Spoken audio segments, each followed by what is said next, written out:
First of all, I'm winded.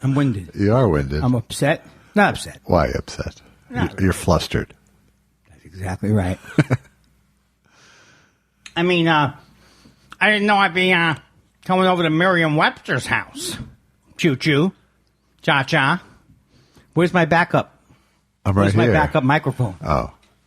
Merry Christmas, Josh. Merry Christmas, Andy. I have a present. I have presents for you. Oh, good. I have some for you, too. And I just wanted to say that... You must have gotten me in the Secret Santa.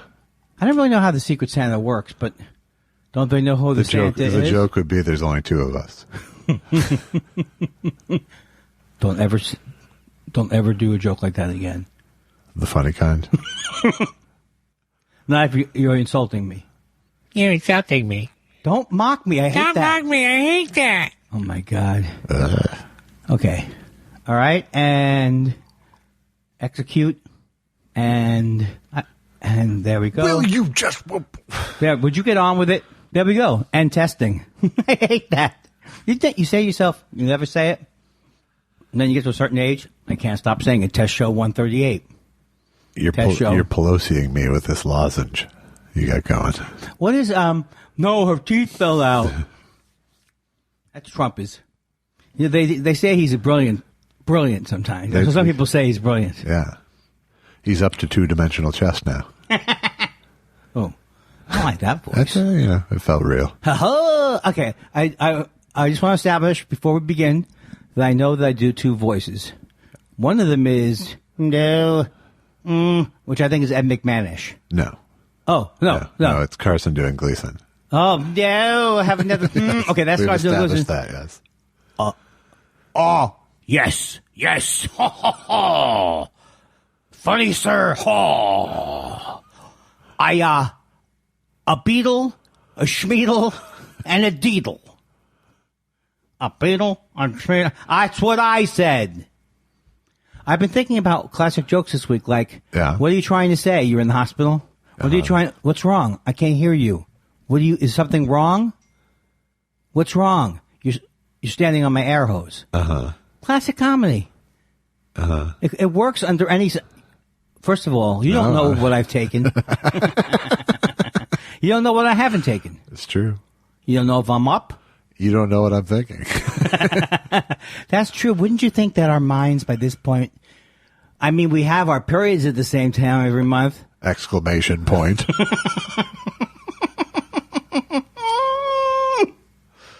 Good evening, Josh Elvis Weinstein. Hi, Andy David Kindler. I almost was going to tell my brother that you sang the song to me. Yeah. And then my brother, it's hard for him to focus sometimes because he's got business to do. So I said, why would he want me to sing to him to demonstrate that you sang it to me? He's heard the song. Yeah. I could get him to do it, but you could just tell him the title. It would probably fill in the rest. Oh yeah, I mean I wrote that is what we used to say around my house. No, the official title is Andy David Kindler, parentheses, the Swindler Song. I don't have those kind of... Do you have a lot of... You probably have more than me, video footage of you as a younger child. No. I was not a highly camered child.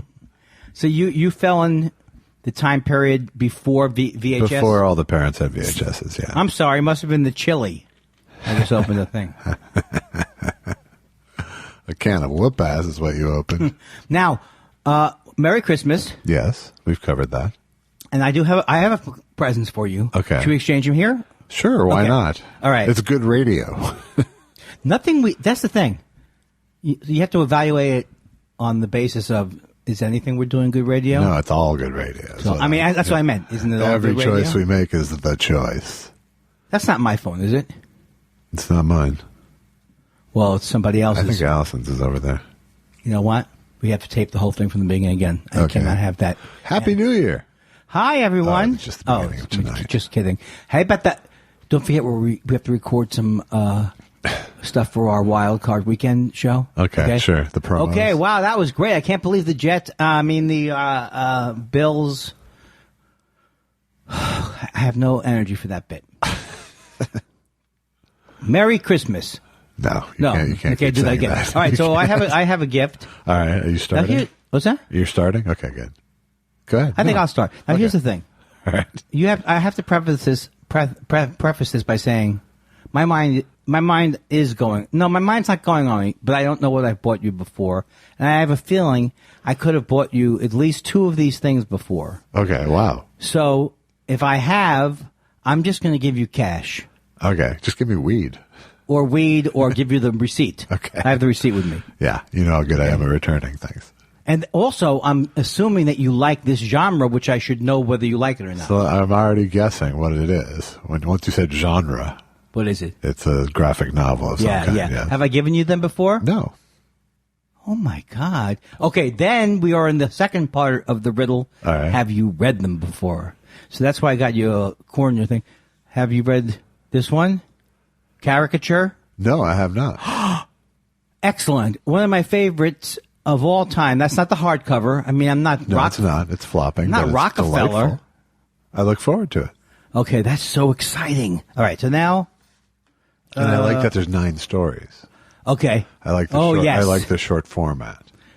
This, to me, is the funniest Daniel Clowes that's ever been, is Wilson. Wilson. Very nice. Thank you. And it's he is such a curmudgeon, and I laugh from panel 1 throughout the end, and yet it's also sad. He's able to get sad. All the funniest stuff is. Yeah, and he captures weird people. You know, I see Daniel Clowes. You've seen Daniel Clowes drawn people in the world, right? Yeah. I mean, I can't even describe what that style is, but I see them. You walk into a room and I go, oh, this is not based. This is what this guy is drawing. Obviously I'm not a critic, but he draws a special type of a person thing. It's almost always notices people's ascots or their middle-aged men trying to look younger, or there's always people. And this guy in this book, and Wilson is about a weird guy, and Caricature is about a guy who does caricatures at the fair. Oh, that sounds and that's fantastic. so good. All right, Well, thank you very much. Well, I have one more. Oh, geez. Because I was afraid if I, this is, do you know Adrian? I don't know if it's pronounced Tomini, but he's very good. I do not. Okay, and that's Summer Blonde. Wow. So you don't have to return any of these? I wouldn't dream of it. Oh my God, I feel like I'll we should regift them. I think we should hug or embrace. What? No, thanks very much. Okay, I'm so excited. happy. I am excited to read all 3.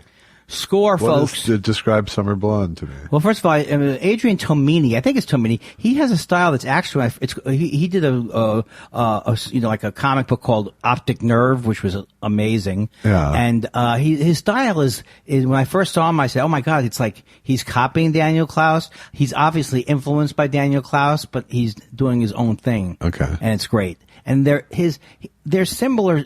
They're not similar in the way they write, but they both write about weird people, and they both write about strange people, and they're both very funny. Excellent. Oh my God, my heart! You scored. This is the best Christmas ever. I'm so glad you moved into a neighborhood with a comic book store. Do they know of you down there? Do they? Good. Yeah. Car D'Angelo. Car D'Angelo wasn't even there, and they knew about you. Ah, well, I suppose I have some nerd cred. Oh, we were trying to figure out what you would like, but I said, you really can't.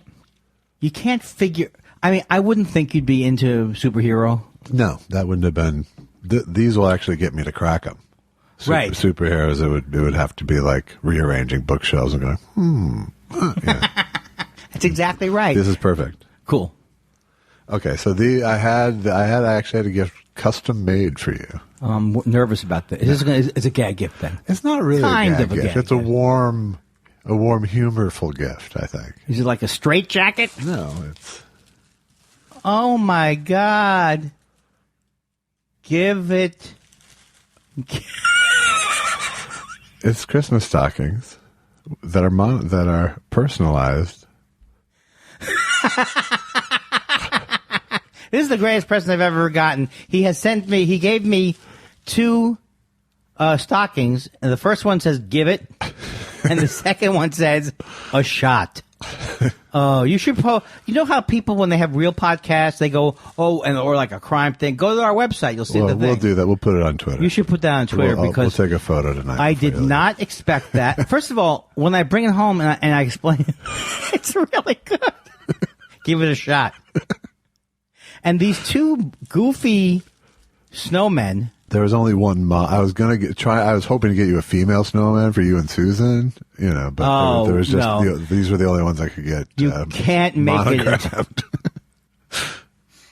Oh my God! And the thing is, because of the spirit of it, it looks like the snowmen are mocking me. It looks like the snowmen are mocking me. Give it a shot, little boy. I didn't have this looking at me. Like, oh yeah, this is gonna be. We're just waving to you because. It's so easy. It's my way of trying to kill that childhood poison and turn it into childhood poison aid. You know what? You really did. You know what? I'm going to call my mother right now, who I know is not feeling well, and I'm going to bring it up with her. Okay, send her the picture. I want to call my mother up. I'm going to get this out so there's no more crinkling. Okay. But I want to call my mother right now because she doesn't do that well on the phone now. And so I want to confront her with this. Okay. Which I don't think I ever have confronted her with. Really? It's not a family story? I don't know. I think it's too painful. If you would have made it a family story, it would have been a lot funnier throughout your life. Well, the funniest thing, maybe I told you this, that my mother said recently was my nephew, Dylan's wife, Olivia, her mother wrote a book called Who Do You Think You Are? And in fact, there was a show on TV about... I think that was named that. It was one of these like a genealogy shows. Okay. And in her case, just her book came out first, and so hers was before it, but hers was about her family. Okay. And so this is the kind of thing my mother says. So it's Who Do You Think You Are? So I have forgotten the name of the book. So I said to my mom, do you remember the name of Olivia's mom's book? And she said, Because I Said So.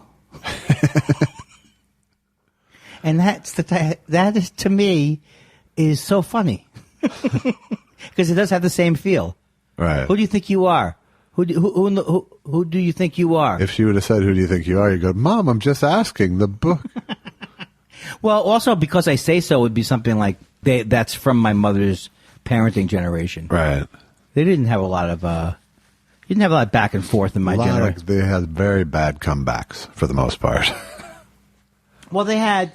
When you get to be, I don't know if I got this from sitcoms or they did this, but when you get to be my age, or you get your own house, then you can be. Now that could be just stuff I got. But they also had like "Go Get the Strap" and things like that. Well, that used to be the staple of comic bits in the 80s. Was my parents beat me. Beat your kids was one of those. No, beat me. My parents beat me was one thing. The other one was where comics would go, encourage you to beat your kids as a wry, sarcastic turn. Yeah. But I don't cotton to that. I know what I'm saying. Can you say speaking of bad comedy, I saw Letterman on Carson, 1979-ish. And it wasn't good? Not good. He was pretty fucking lame. Maybe we saw the same thing, because I saw him, what was he talking about? Was he talking about going down to the park? No. Oh.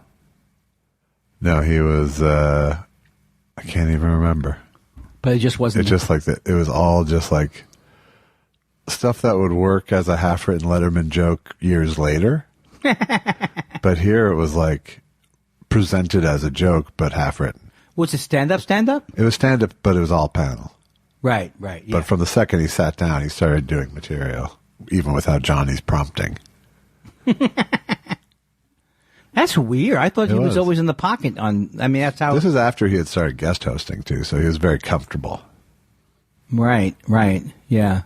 Wow, I got to check that out. Or maybe I shouldn't check it out. I don't know. How susceptible to disillusionment are you? About Letterman being funny, I wouldn't be. No, I didn't. It didn't change my opinion of him. It just was like, oh yeah, bad spot. I would hope you wouldn't be going around in general and telling people, finding bad spots of me and telling people to watch it. That'd have to hire a private eye.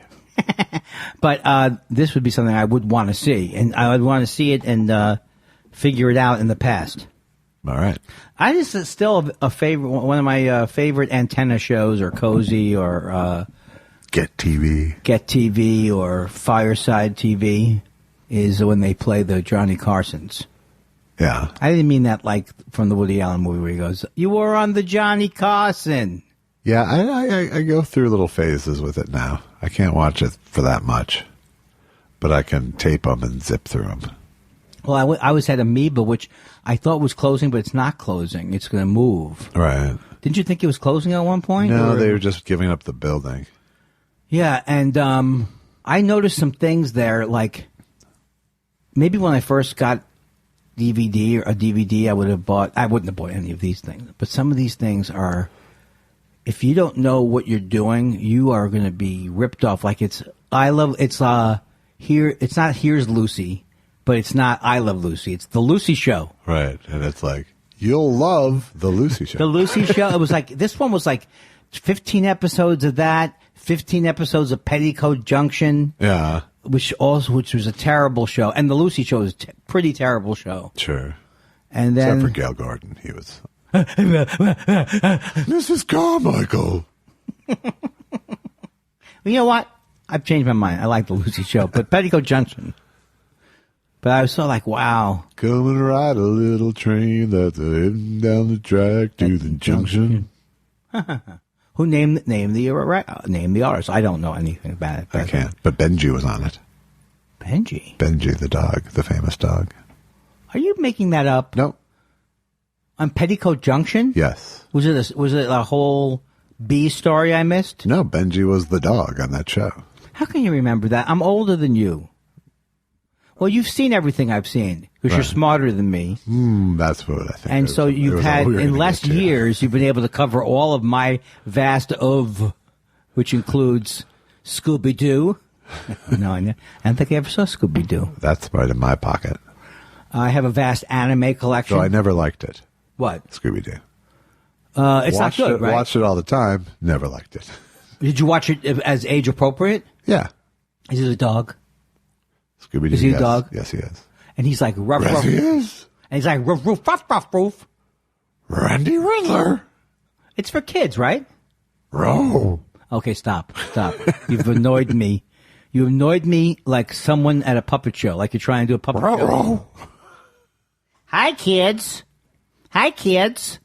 Merry Christmas. Have I said Merry Christmas? Yeah. Hey, this is the second day of Hanukkah, isn't it? It is. I can't believe it. This is the I made festive. latkes last night.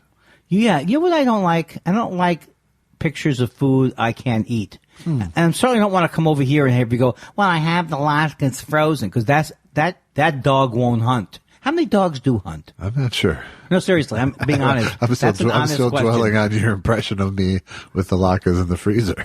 Well, you know you've got Andy. I smoked some salami. No, what would be a hard? No, I stopped offering you things because you're a dick about it. You can't sell that to the people. People know that I have such a big heart. Oh my God! Do you want some smoked salmon? No, I don't. Not right now. It's Christmas. Do you really have it? Yeah. Oh, I'll take it. Yeah. Okay. I forgot the one goddamn thing I was supposed to bring tonight, and I hate to curse. What were you supposed to bring? We got 2 holiday you brought me cards. presents. Who gives a shit? 2 holiday cards. No, you have to mail them. No. They came to my box because you don't give out an address. Oh, Thought Spiral cards. Yeah, okay. 2 from David Thornberry, maybe 2 cards. Cool. And I did not bring them because I didn't want to bring them. I didn't bring them because I'm not a good person. That's why. Well, I mean, that's kind of what I assume. That's what this is all leading up to, isn't it? Yes. You're going to do this. That's exactly what I would expect from you. This is how Trump thinks? It's exactly what I would know. He tried to, 2 years in, you would say. It was all a setup. He was playing the long game with me. What a witch hunt. Why is he fascinated, with witches and with saying things like the witches were treated better? Is he saying that he doesn't seem like he's pro witches, is he? I am, because I know it's a misunderstanding. Well, no, he can't accept that he's being treated worse than a woman. That's what it is. Even that's the subtext, or Yeah. even there is no subtext. Even a woman, I got treated worse than women who were killed. So bad, it's like when they used to kill women, stone women to death. That's how bad. It's worse than that. Right. How could it be worse than that? When people used their dreams as evidence against them. Yeah, it's worse than that. I mean, this guy. Andy, Merry Christmas. Merry Christmas, Josh. Josh Weinstein, he hates He hates holidays. He hates celebrations. He's too cool for the holiday room. I'm writing the song. I bought you Christmas stockings.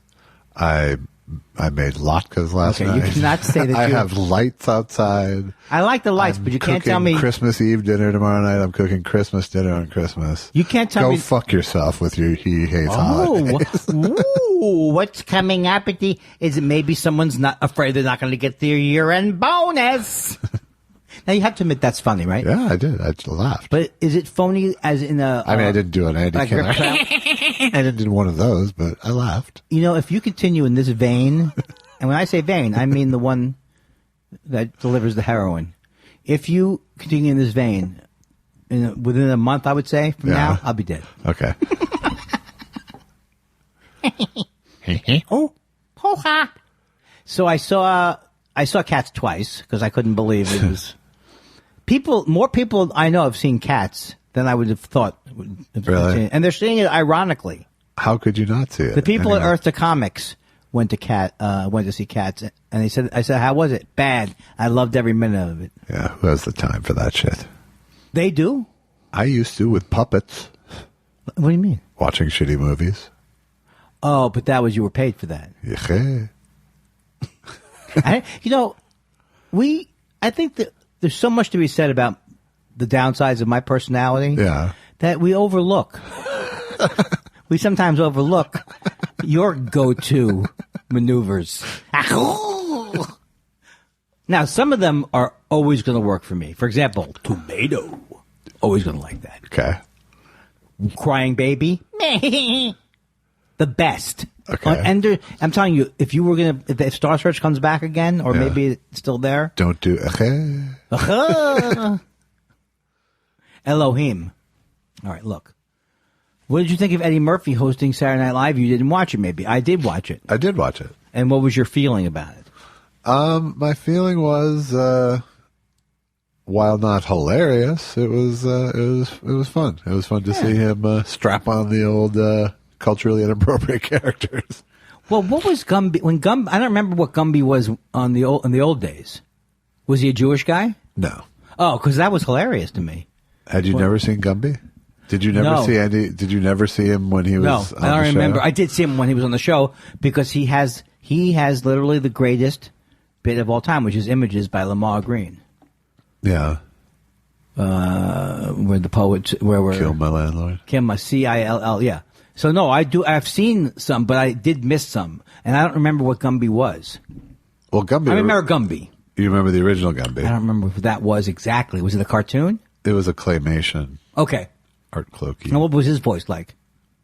Hey! Pretty much, yeah. Okay. And so what was the original Gumby like when Eddie Murphy did the impression? It was like a Jewish It was? show, but yes, That's hilarious. That was the character. I think that's hilarious. Was it hilarious back then? Yes. He was iconic even. This guy, I know, I'm not going to... The Gumby, the Buckwheat, the Velvet Jones... I don't remember Velvet Jones either. Those are all regular characters. I don't remember what I was doing during those years. Coke. Oh, sorry. Yeah, I know that, but why was I? No, I don't think. You were out partying. It was like 1980 through 84. Wow. I was thinking about how I had no career at that time. And what was I going to do? You had no music career. No music career at that time. That was before you had no comedy career. Also, he carried the show for a couple of years in a way, right? Yeah, absolutely. Because it was Piscopo got old quick. No, Piscopo stayed. I mean, it was those two. Those two were the main attractions of those years. I don't think Piscopo. But that's when Lorne Michaels was gone too. The Gene Dumanian years. Well, Gene Dumanian, I think, just did 1 year, and then Dick Ebersol came and took over. Dick Ebersol, the funniest man in show business. Yes. I love. There's some people when you know that their background is that there's no way they should be in charge of a comedy show, and I'm talking about Lorne Michaels. So I like Lizzo, and I was in a video with Lizzo. I've told you that before. No, I didn't recall. I was lucked out. I was in a video with Lizzo before. She lucked out. I don't think so.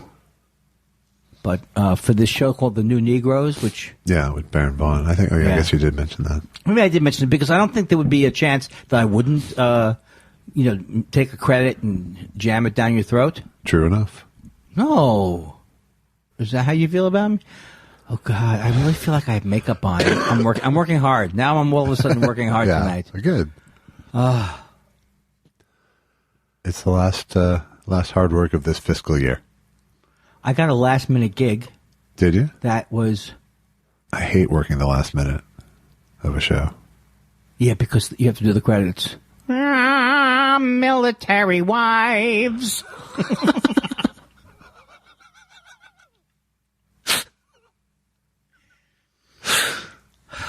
Do you know Stephen Fine Arts?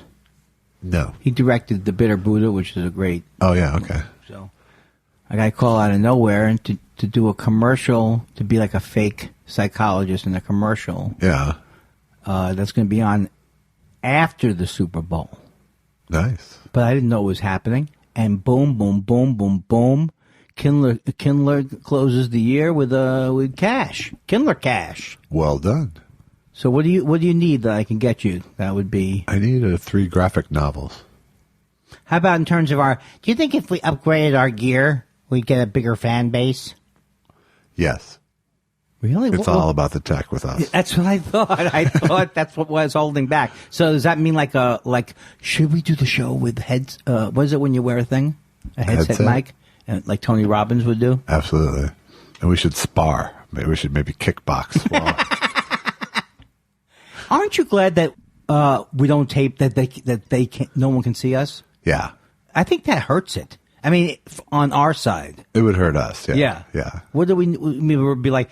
First of all, I'm already have trouble relating to you, Right. Because I have my own deal, Right. And now I'd be like, "Where's my camera? Where's my camera?" Yes, you would. That'd be terrible. Oh my God! And first of all, I think people like not looking at it. That's why they have a podcast. I think so. I'm a purist. That's why we chose not to do a TV show. We turned down. I can't tell you how many Right. projects we turned down. Talk show formatted. That's not exactly our vibe. That's not our jam. No. We are. Little too formatted. Yes.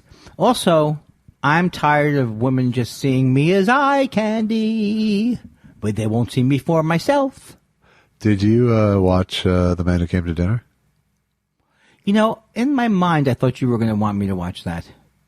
Well, just because we talked about it, I don't really care that much. But No. No. But you never said so. No, I said, yeah. Well, But you never said so. I'll I see. said, so you watch it for next week. We'll talk about it. Is what I I don't said. remember that. I blocked that out. I actually have it on tape, literally. You know, the one hole in your story is that there's nothing that you can get immediately. You know, No, I don't access have immediately. That. No, you thought I was going to push a button and play it back. You're not for the you? wolf. You're not Wolfman Jack. No. With a bunch of carts. I don't have your failures on carts. I'm sorry. I kind of thought I should have watched it, but I didn't. That's okay. But I did other things that I could report on. You got me a present. It's all good. I know that I didn't know what the present. First of all, have we given presents before? Maybe No, we did. no. Oh, this is really taking it to the next level. It is. So I knew that I was going to get you a present, and I thought, but I didn't know what you were going to get me. I always hope there's I'm sure there's pot in the. Give it a shot. No, they're empty. Give it a shot. You know what's so great about this present is that it's hilarious, and also it required work. You know what I mean? You had to order the thing. Yes. And I'm sure this doesn't come stock, right? No. This is not a popular. No, it's not like you look up, give it, and a shot. A shot. On the list. Like- And check them. No. David, Emily, Marvin, give it. Right. Exactly. We had rain. I love the rain. Yes, it's supposed to rain much of the week. I went to one Christmas party at a friend, probably someone you know. I don't want to say their name, but they live right near you. Oh, yeah? Do you know what I'm talking about? No. I'll tell you at the break because I don't want people. I just think people are already about to close in on our. Will my feelings be hurt? No, I don't think so. Okay, good. Because I hate that. You want me to just tell you and then you can take it out? No. Okay. I don't. Why make work for me? I don't think that you know these people. Okay. But I did see Brian Posehn there, and he's written the book, and it sounds like I bought the book today while I was shopping for you. Yeah. And it's called Nerdy Forever.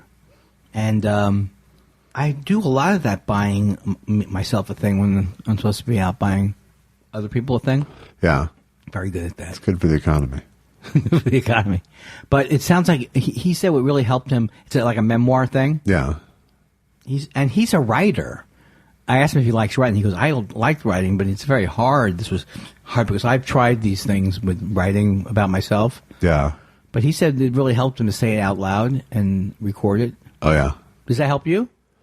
No, generally not. I'm talking about when you write the Brian Posehn story. Yeah, if I want to do my Brian Posehn impression, it helps. So what'd you get Susan for Christmas? Is this after Christmas? Yeah. When the people? Oh, I can't believe it. I got her a $400 gift certificate to Victoria's Secret because we're into cosplay. Yeah. Dressing up like Cosby.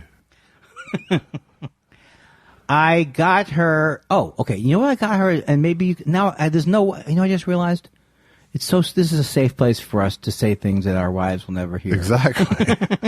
They don't want to hear it. Right. They're not drawn to it. I got her these JBL. They look like this size speakers with a clip on them, like Bluetooth speakers. like Bluetooth speakers, and they look like they were pretty good ones because she's always like, we have an office. You've been to our house once. And there's an office, and we're still working on it. But I figured, like, she's always clipping things anyway. So, and she's like, we need more speakers. So I don't know. Have you ever heard anything good that size? Yeah. I mean, yeah, better than it was 10 years ago at that time.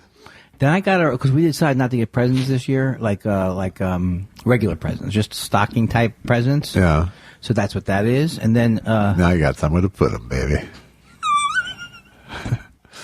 She's gonna, that's one of the stories that. How have you not told her this story?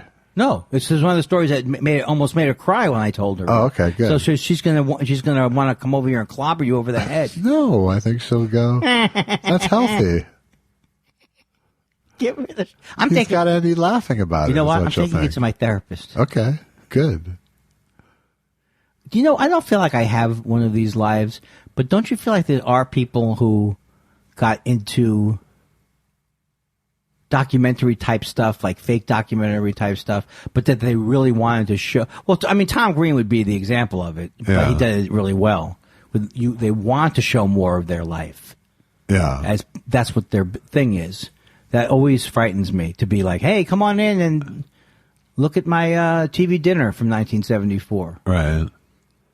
Don't you want to keep a certain wall? Absolutely. Yeah. Even to my friends. That's why you say don't, call before you walk in. Exactly. This isn't fucking Newhart. Hi, Bob.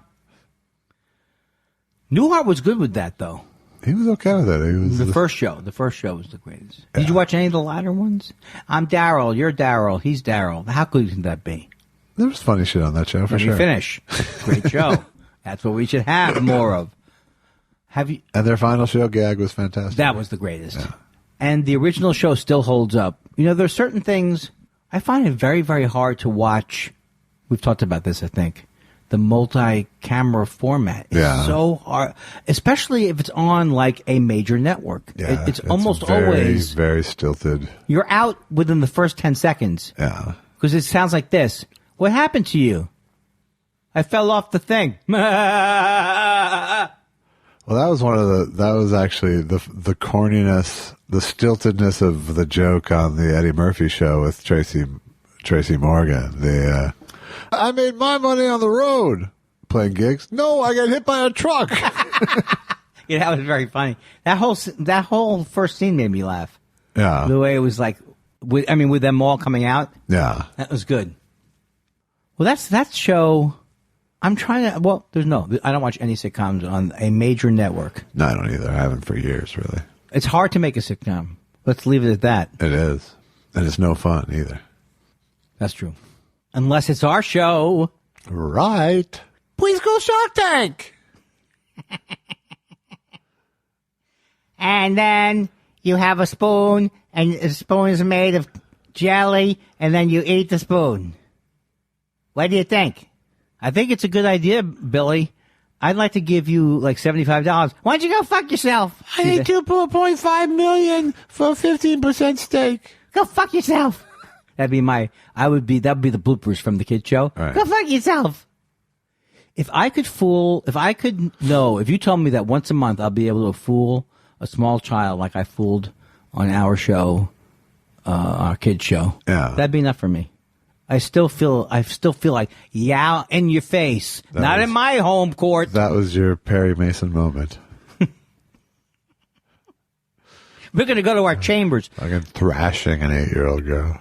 I still think that every 4 weeks I should either mention it or someone should mention to me that show should have been picked up. Yeah. By who? Well, on the web people. Just by Nerdist? More of those? The Nerdist. What happened to him? I don't know. Someone said Talking Dead's still around, and then that made me feel like Walking Dead's still around. Right. How's that possible? Still around? It can't be. It can't die. How many years has it been on? What plot twist could it be now? They're still walking. Get out of here. Well, I'm sure. You know what? I checked him once a week. If it was The Running Dead, it would have been over 3 seasons ago. That guy, I swear to God, maybe I've been wrong before. I'm telling you, he's dead. Don't even was season 12. So, where did he go? He was right here. I swear, he was lying right here. Year 15, they're on a stair on the. Oh, there he is. He's going very slowly. He's going very slowly. He's using a stair thing. What's the thing? Stair lift. Yeah. That's going to be the end of the show. They come to kill old They're people. They're all coming up the stairs. On the stair lift. Turn because it off. My knees. I can't. I live forever, but my knees aren't good. Is that a true story, The Walking Dead? Does not seem real to me. Huh. Are you gonna? I want to take Susan, my lovely wife, out to a movie this year. Yeah. And I'm afraid. This year. Well, I mean, like holiday movie. Okay. And I'm afraid of the choices. I mean, one of the choices could be Bombshell. You could see Next Christmas starring Bilal Zafar. What is that? It's Paul Feig's Christmas movie. I know that Bilal Zafar. I know. That's why I said it. I would love to see that. Well, is it in the theaters? I think it's still in the theaters, maybe. That sounds good. I'd like to do that one. What's it called? I think it's called Next Christmas. And Last Christmas? Stop it. If you ask me 12 times, your Christmas, his Christmas, give me 3 more that it could be. Fuck you, Christmas. Blow me, Christmas. And get the fuck out of my house, Christmas. Up your Christmas. Hey, I got your Christmas right here. Remember that movie I did? Mad Magazine's Up Your Christmas. Okay, I'll see that. And then, but did you ever see Up the Academy, Mad's movie? No. Was it good? No, not really. Is it an old one, like from the 70s? Like 1980, maybe. I can't imagine it would have been good because Mad Magazine was only good for the first couple of years, and then it was good for kids. I can't decide whether I loved it as a kid, like it was the greatest thing in the world, and I wasn't reading the original years, which were for adults. Right. So it's hard. So you're just talking out of your ass. No, because the thing is, I do feel like the things like suitable for framing or wrapping fish was the first kind of humor like that I had experienced. Yeah. Self-deprecating comedy. So it was, to me, it was like it was seminal for a lot of people. Right. Over probably a 30-year period. But it's just weird, though, that it could go from the most incisive, amazing. But I don't think it was that. It was. No, it wasn't. I do. I know it was. The first couple of ones, it was like incredible. Starchy, all that stuff. When it was about for adults. Yeah, but it wasn't like, well, that's a whole other discussion because I'm a fan of the early. I'm the fan. You think it wasn't always like David Berg and. Well, David Berg's a bad example of everything. The real Dave Berg smoked. I'm not saying it didn't change. I'm just saying it wasn't like, it's not like a travesty that went away. Oh no! Not that it went away, but I mean, I'm interested in how it went from a adult magazine to a magazine for kids like me and many generations, and still able to keep the same type of humor. So, I mean, I think it was for kids after a while, but it was still really good. Yeah. You know, I don't know how. I feel weird about things where they were for me as a kid. I mean, I don't read Hardy Boys. Well, it wasn't books. really. I mean, it wasn't really aimed at kids. But it was accessible to kids. I guess you're right. Yeah, I guess so. It seemed like I don't know. I mean, it was aimed at 12-year-olds, at 13-year-olds. You know? Right, except like probably the Al Jaffe. You know, some of the stuff holds up across generations. I don't know what I'm trying to say. You know, the thing is, maybe first of all, I don't think I was ever that interesting or incisive. And you're saying, I know what you say. You go, well, just be here without pushing it. I just feel like once in a while you have like a little file cabinet of opinions that you like to take out that haven't been examined in a while. Let me tell you something. That's a good way to look at me. You can't look at me like you're observing a creature. Don't you feel like we're on the razor's edge of an Occam, or an Occam's razor's edge of a I mean, I hope we're here 2 weeks from now, but it just seems Foucault's pendulum just ran into Occam's razor. Yeah. Let me tell you something. It's like Murphy's Law, except Murphy got his back got thrown out. Murphy's Law, except it was a bed. It's a Occam razor, and it's the most obvious thing you could come up with. But then it also shoots lasers out of it, and you know it makes your face go wow. This week on Preschool Showtime. This is I need $5 million for a 3% capital stake. We'll be right back on Preschool Contact and see how we did. I love the architecture of that joke because it always ends up with. It starts out with the kid. He doesn't know what he's doing, right. But it ends up that he's very smart about money. Thank you for picking up. 3% back end and ancillary rights. And first refusal. It's a piece of gum that you eat, and then you keep it in your pocket, and then you take it out later, and it's $20 million. $20 million with a 3-year depreciation. We'll be right back. I'll put out there and see how he gets it. Did you notice that we got a lot of reaction? I thought Preschool Shark Tank would be a big hit. Yeah. Who couldn't love that? Who doesn't love Preschool Shark Tank? First of all, I had this image of a large group of people hanging on the release of every show. Yeah. That's probably not realistic, is it? Well, it is. I mean, it depends what you qualify large, but it's... More than 1,000? Yes. We should be asking for more. A lot more. I went on the... I know this. Look, I'm downplaying it. I'm like when Jon Stewart, after 15 years of the show, and he kept pretending it was a small cable. Yeah, but if you keep telling people they're part of a failure club. I know that. Well, wait a second. I have to tell you something. You're absolutely right. First of all, you're right.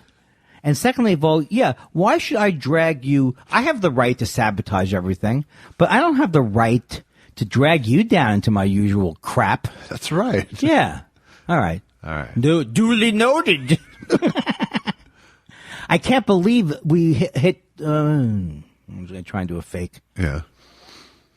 So you're coming over for I know. New Year's Eve. That's very exciting. We're going to rock it now. Do I need to know what's on them? First of all, what am I bringing? What would you like to bring?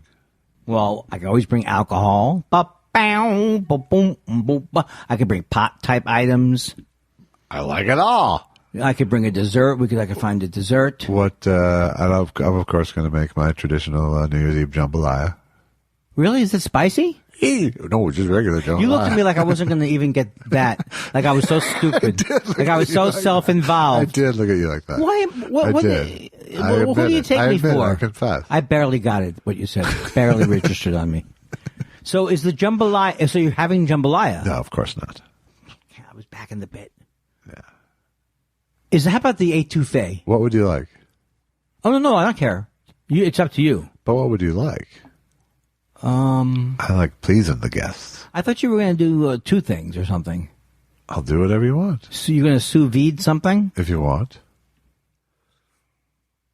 You have to tell me what Susan doesn't eat. Well, I don't like. Here's the things I don't like, or Okay. I've never so far liked. Okay. Pork chops. Don't like pork chops? Okay. Do you like pork chops? I do.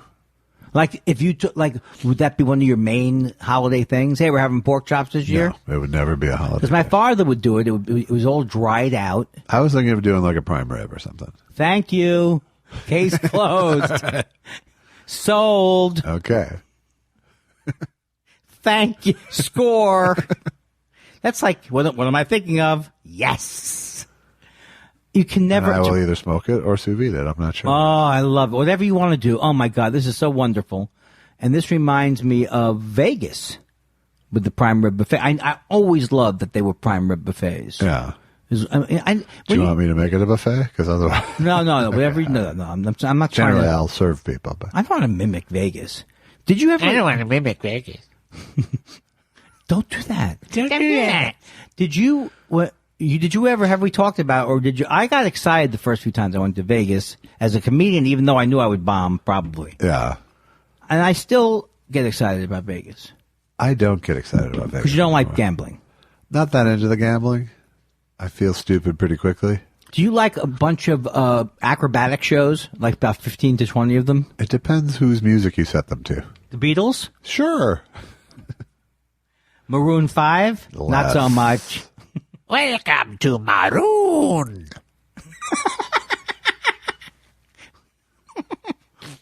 And then you always have to check out what comedian is doing a residency. Yes. I think I saw something where like Eddie Griffin was doing a residency at some. I've never seen Eddie Griffin in my Saw entire his life. Showtime. He had a Showtime special that was taped as his residency at a Vegas. Did you hotel. like it? No, it wasn't good at all. And I was sad. Because you used to like him more? He was funny. I mean, I don't think I worked with him, so I had. Oh, you work with him within Jamal Warner show. Yes. See how I have a memory? It's like a steel trap, except it only remembers a couple of things. Right. And that was the name of that show. Show was called Malcolm and Me. Malcolm and Eddie. Malcolm in the Middle. Malcolm and Eddie. Did you enjoy that show? I did not at all. And did no one enjoy it who was working on it? Is Joel also driven crazy? Yes, and he created it. Did you and Joel get along well in work environments? Absolutely. So you know you. I think I had only friend role for a lot of that season. For Joel. And now, did you see what got on his? And I'm not trying to do gossipy things. I like to hear about this though. But could you see what got on his nerves? Yeah, and then he'd tell me in the ride to and from work. Okay. And during. All right, now, when it was going on, were there things where you go, oh my God, I can't wait to hear what his reaction to this is going to be? Not really, because it always affected me as well. Oh, okay. Yeah. And was it all based on the stars or the other writers? It was the all. problems? It was all of the above. It And was he like was not the showrunner? He was not the showrunner. Oh, that's the That problem. was the main problem for him. And he should have been. Yeah, they just wouldn't let him. It was his show. Well, it wasn't his show, but he created it. Oh, he created the show. So I'm saying, Right. But it sort of got taken away from him. I don't believe that story is possible in show business. Yeah, it does you not never- sound like the show business I'm a part of. That's right. Where I hold my hand over any idea I have, looking around, Right. see who's going to steal it at the party. Wow. No, it was we had like 3 different showrunners that year. It was an absolute fucking mess, and everything that went wrong with the sitcom that could go wrong with the sitcom did, except for cancellation. It went for 4 years. I left after the first, but Did he do all 4? no, Joel left too. And I would like to think that Malcolm Jamal Warner is fun to work with because his character on the Cosby Show. But Okay, well, then why talk about it? how many sitcoms did you write on? Do you think? That was the only multi-camera sitcom. Oh, okay, wow. Okay, so And I just hated it. you hated the whole process. I really did. I just think it was a okay. very flawed way to create something. So, but was Freaks and Geeks fun? Freaks and Geeks was fun, yeah. I would think it would be. Because you guys. I wonder if you knew you were making such an amazingly. I mean, I'm a huge fan of the show. Yeah. But we knew we were doing good stuff. Yeah. Like, I missed that show. I missed the feeling of that show. Yeah. No, the single camera stuff is fun because you're making it's filmmaking. You know, and you're shooting every single day as opposed to a sitcom where you're like making lots and lots of lateral moves until Friday. Do you not like, in general, just the routine of having to crank out stuff? I don't. Yeah, it wears on me very quickly. Yeah. I get pretty despondent by the middle of any TV season. Who would you enjoy it besides like an Aaron Sorkin, who's a driven writer guy? Well, and he was like taking all kinds of drugs to get through it. Yeah. So, you know. Yeah, I mean, I think there are people who do like it. I mean, everyone feels the grind eventually, but I think there are people who feel like it is the be all and end all. I've worked with those people who are just much more gung ho than I am. Well, I also work with a lot of stand-up comics who went into writing, but a lot of times people had they didn't like stand-up. They didn't like the routine of it, right? And or they had families, right? So, I'm one of those rare cats who doesn't like the routine of either. Yeah, but when you have to make money, I don't know how I would have done if I had to make money and raise kids. I met my kid when he was 8, so he was, I was working the whole time. He was, here. Yes. But I think, had he been born when Allison and I met, it's like I would have had a much longer TV career because I would have felt a much more pressure. Yeah, absolutely. To stay on the golden handcuff path. And did you come up with that, or is that a? That's just a phrase. Wow. When you're stuck somewhere and can't afford to leave. Well, the other thing is the crazy money days. They're not over, but there was almost like a gold rush period, wasn't there?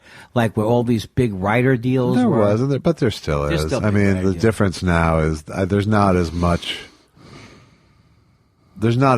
money per job really as there once was, but there's just not as big a budget for a staff as there once was, and that's part of what happened with like in the 90s with sitcoms is you'd have a successful sitcom and then you'd suddenly have a staff of 22 writers, And the part of the business that is annoying to everybody, which is because I always felt like it's not getting feedback that's bad.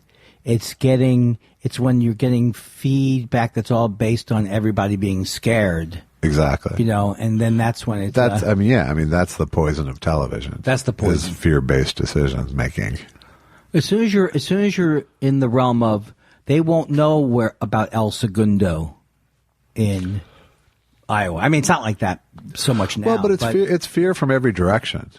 Yeah. Is the thing, It's fear from the network that it's not getting rated. It's fear from the individual executives that they're not going to say something at the table read. Right. And their jobs are on the line. Right. I mean, it's a hard situation. It's fear from the staff of the show that the show's going to hang in there. It's fear from individual writers, whether they're going to get picked up. It's fear from the cast, whether they're going to get And it's like, it takes a lot to get over that hump for a show. And that's the thing, like when you look at Raymond. Yeah, that was a very secure show. He was the lowest paid showrunner when it first started. Phil was, and then he was going to leave. He left. He signed a deal with Disney and left. Yeah. A $16 million deal. Because I remember Ray Romano would go, easy $16 million, easy $16 million. And then he stayed with the show, and then the show did okay. Yeah. I mean, yeah, he did. There were a lot of deals like that. There was a lot of big overall deals in those days. Right. And now you have to sort of have if you have a big name, you can get a fucking huge overall deal now, but it's at Netflix. I do believe they're still overpaying for these. Well, maybe they're not, but they paid $300 million for Scorsese. There's money in it, right? I don't understand. Yes, because I want 3% in the back end. Well, there's money in it in the sense that, like the value of the Scorsese thing is there's been like 6 weeks of people talking about this movie. Mm-hmm. Right. And at a time when all of these networks or new streaming services rather are competing with each other, that's the currency. is appealing to people's FOMO, Well, I think I know a couple of people at Netflix, like one of the guys, and at the time they did seem to have a lot they were bright guys. They seemed like and even back then they were, because I said, his advice to me was like, try never to give up ownership of your own material if you can. Right. But they knew back then that they would have to be getting into programming at one point. Right. But then I hear things like they're so leveraged, but they make a lot of money around the world. It's like, No, I don't think they make money still. now explain that to me in a way, or because they're still spending out for these big. Yeah, they're still, there is a lot of, they make a lot of income, but I don't think they make a lot of profit. But it's still a highly valued company, though. It's still the number one streaming. Yeah, I believe so. And they've been really, really smart in terms of their infrastructure. At the time, the DVD delivery business was incredibly smart. I know. That was truly farsighted. It was, and I think they made the switch at the right time. Right. Well, they couldn't have made the switch then because of technology too, right? Right. But everyone was trying to do an online platform at that, even preceding the DVD thing. Yeah. But you had to wait for bandwidth to catch up to make it practical.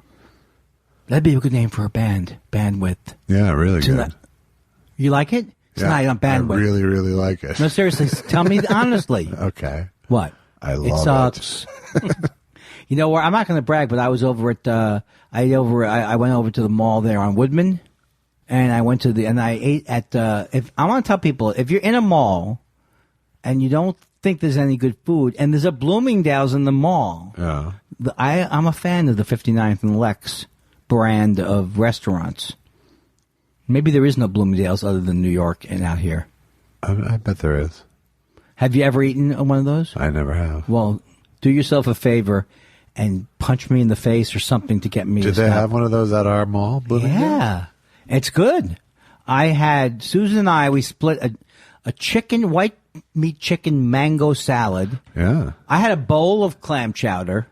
Susan, why is my voice getting louder? And then I also had a double cappuccino. Wow. You don't think that was good? And I bought Christmas crackers. Huh. And did they charge you extra for the story? Do you think I could take a workshop maybe where I could, like a panel, like how do you, like a Kathy Griffin style? Because at the Kathy Griffin style, you just introduce She could have made fiction. a meal out of that meal. That's her thing.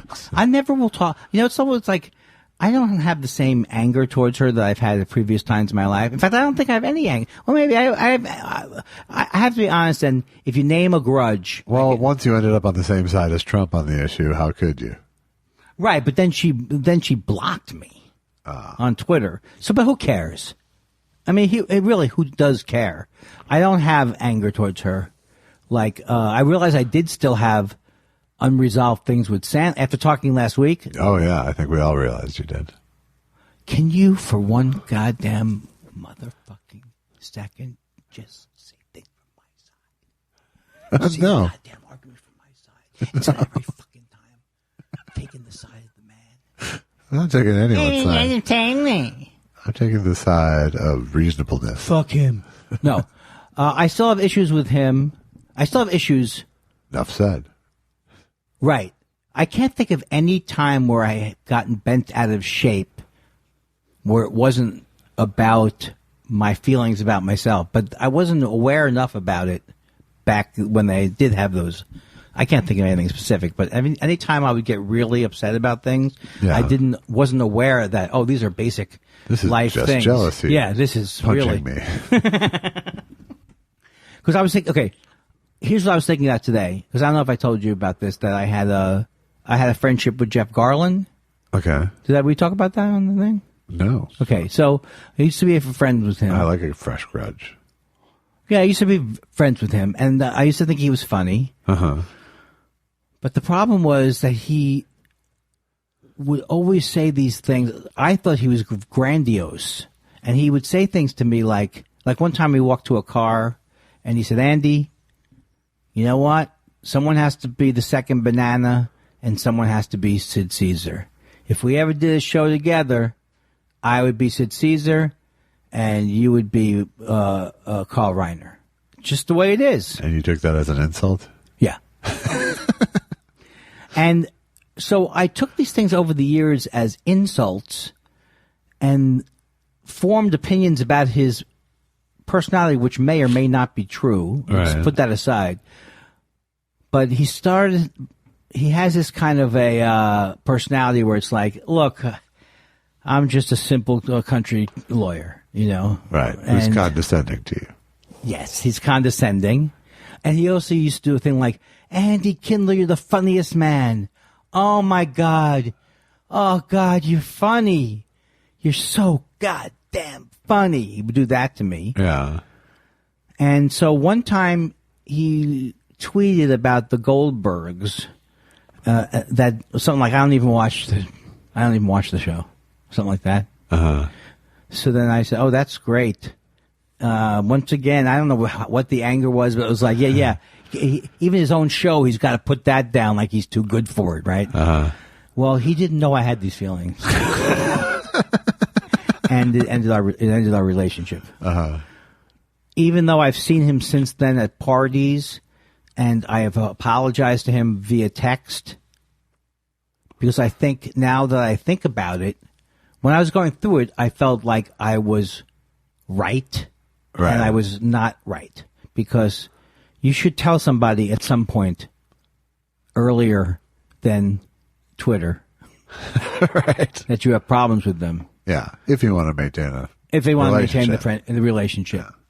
So then when I first had the falling out, I comforted myself by other people telling me what an asshole he had been to them, which I guess he's been an asshole Yeah. to people. It's easy to picture. I don't know him, but it's easy Oh. to picture. Yeah, he I won't say the guy's name, but he started yelling at this one comic. You're doing that dirty stuff before me, and it wasn't even dirty stuff. It was like, Right. He's a weird guy. But the point is this: I do have affection for him, and I would like to in the future be clear about what I'm doing.